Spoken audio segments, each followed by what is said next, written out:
पहिला चरणमा उपस्थित भएका छौँ। रिलायन्स इन्सुरेन्स कम्पनीमा एजेन्सी म्यानेजरको रूपमा कार्य गर्नुहुने ध्रुव भट्टराईज्यू लगायत दाजुभाइ एवं चेली सुखमा पर्नुभएको शाखा प्रमुख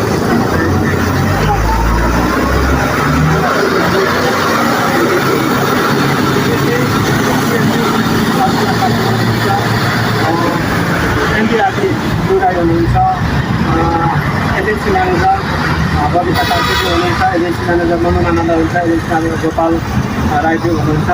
यो दुःखको क्षणमा पीडाको क्षणमा परिवारका साथै समाजलाई बुवाले योगदान गर्नुभएको छ। बुवाको कर्महरू अमर रहोस्। जीवन अन्त भइसकेपछि शोकमा डुबिरहनुभन्दा पनि उहाँले सिकाउनु भएको कर्म देखाउनु भएको मार्ग आत्मसात गरेर परिवारलाई समृद्धितिर समाजलाई सभ्यतातिर उठाउनु हाम्रो कर्तव्य हुन्छ। त्यही तत्क्षण यहाँहरूले बेहोरिराख्नु भएको छ। यहाँलाई जस्तै शोक यहाँहरूलाई यो चित्त शोक सहन गर्ने बुवा हुनाउँदाको पीडा सहन गर्ने चाहिँ शक्ति प्राप्त होस् भन्ने हामी प्रार्थना गर्दछौँ र बुवाको आत्मा शान्तिका साथ रहन पाओस्, उहाँको आत्मालाई शान्ति मिलोस् भन्ने कामना गर्दै कम्पनीबाट यहाँहरूलाई समर्पण गर्नका लागि तयार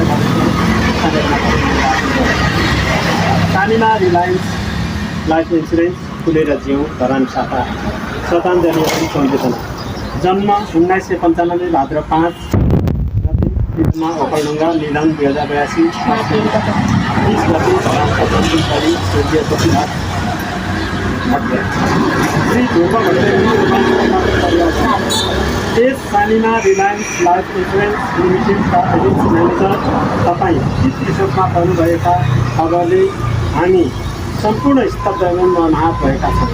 पिता दिल्लीराज भट्टराई र माता जानुका देवी भट्टराई काठमाडौँबाट विक्रमसम्म 1995 साल भाद्र 5 गते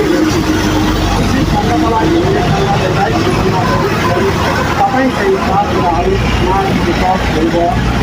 यादव र एक छोरी मिना शाहबाट पिता बनी धरान 17 मार्गमा सपरिया रहनुभएको यहाँका पूजनीय पिता पृथ्वीराज भट्टराई